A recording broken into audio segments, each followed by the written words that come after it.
میں نے اس کے چہرے پر مومنوں کی صفات دیکھی ہیں اور مجھے ایسا لگتا ہے کہ یہ شخص جھوٹ نہیں بول رہا۔ انشاءاللہ یہ لوٹ کر واپس آ جائے گا۔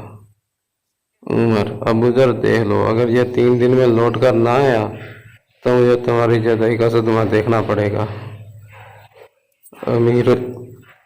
امیر المومنین پھر اللہ مالک ہے۔ ابو ذر اپنے فیصلے پر ڈٹے ہوئے جواب دیتے ہیں۔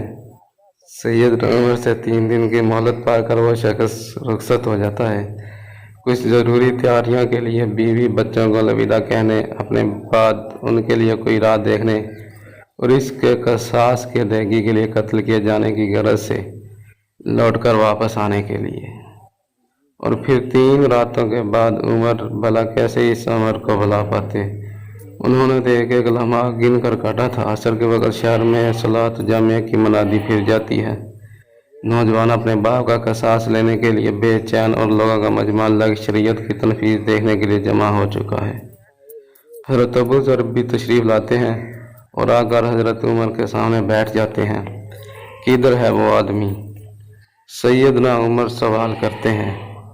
مجھے کوئی پتہ نہیں ہے یا امیر المومنین، ابو ذر مسرت جواب دیتے ہیں۔ ابو ذر آسمان کی طرف دیکھتے ہیں جدھر سورج ڈوبنے کی جلدی میں آج معمول سے زیادہ تیزی کے ساتھ جاتا دکھائی دے رہا ہے۔ محفل میں ہو کا عالم ہے۔ اللہ کے سوا کوئی نہیں جانتا کہ آج کیا ہونے جا رہا ہے۔ یہ سچ ہے کہ ابو ذر سیدنا عمر کے دل میں بستے ہیں۔ عمر سے ان کے جسم کا ٹکڑا مانگے تو عمر دیر نہ کریں، کاٹ کر ابو ذر کے حوالے کر دیں، لیکن ادھر معاملہ شریعت کا ہے، اللہ کے احکامات کی بجا آوری کا ہے۔ کوئی کھیل تماشا نہیں ہونے جا رہا، نہ ہی کسی کی حیثیت یا صلاحیت کی پیمائش ہو رہی ہے۔ حالات و واقعات کے مطابق نہیں اور نہ ہی زمان و مکان کو بیچ میں لایا جا رہا ہے۔ قاتل نہیں آتا تو ضامن کی گردن جاتی نظر آ رہی ہے۔ مغرب سے چند لحظات پہلے وہ شخص آ جاتا ہے۔ بے ساختہ حضرت عمر کے منہ سے اللہ اکبر کی صدا نکلتی ہے، ساتھ ہی مجمع بھی اللہ اکبر کا ایک بھرپور نعرہ لگاتا ہے۔ حضرت عمر اس شخص سے مخاطب ہو کر کہتے ہیں، اے شخص، اگر تو لوٹ کر نہ بھی آتا تو ہم نے تیرا کیا کر لینا تھا؟ نہ ہی تو کوئی تیرا گھر جانتا تھا اور نہ ہی کوئی تیرا پتہ جانتا تھا۔ امیر المومنین، اللہ کی قسم بات آپ کی نہیں، بات اس ذات کی ہے جو سب ظاہر و پوشیدہ کے بارے میں جانتا ہے۔ دیکھ لیجئے میں آ گیا ہوں۔ میں اپنے بچوں کو پرندوں کے چوزوں کی طرح صحرا میں تنہا چھوڑ کر، جدھر نہ درخت کا سایہ ہے اور نہ ہے پانی کا نام و نشان، میں قتل کر دیے جانے کے لیے حاضر ہوں۔ مجھے بس یہ ڈر تھا کہیں کوئی یہ نہ کہہ دے کہ اب لوگوں میں سے وعدوں کا ایفا ہی اٹھ گیا ہے۔ سیدنا عمر نے ابو ذر کی طرف رخ کر کے پوچھا، ابو ذر، تو نے کس بنا پر اس کی ضمانت دے دی تھی؟ ابو ذر نے کہا، اے عمر، مجھے اس بات کا ڈر تھا کہیں کوئی یہ نہ کہہ دے کہ اب لوگوں سے خیر ہی اٹھا لی گئی ہے۔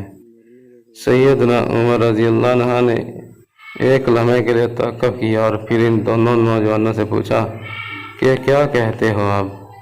نوجوانوں نے روتے ہوئے جواب دیا، اے امیر المومنین، ہم اس شخص کی صداقت کی وجہ سے اسے معاف کرتے ہیں۔ ہمیں اس بات کا ڈر ہے کہ کہیں کوئی یہ نہ کہہ دے کہ اب لوگوں میں سے عفو اور درگزر ہی اٹھا لیا گیا ہے۔ سیدنا عمر اللہ اکبر پکار اٹھے اور آنسو ان کی داڑھی کو تار کرتے نیچے گر رہے تھے۔ اے نوجوانوں، تمہاری عفو و درگزر پر اللہ تمہیں جزائے خیر دے۔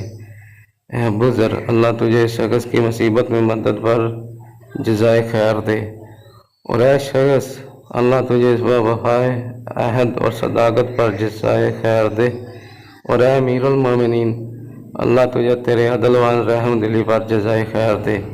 محدثین میں سے ایک یوں کہتے ہیں، قسم ہے اس ذات کی جس کے قبضے میں میری جان ہے، اسلام اور ایمان کی سعادتیں تو عمر کے کفن کے ساتھ ہی دفن ہو گئی تھیں، اور اے اللہ، جزائے خیر دے اپنے بے کس بندے کو جس نے ترجمہ کر کے اس پیغام کو اپنے احباب تک پہنچایا، اور اے اللہ، جزائے خیر دینا ان کو بھی جن کو یہ پیغام اچھا لگے اور وہ اسے آگے اپنے دوستوں کو بھیجے۔ آمین یا رب العالمین۔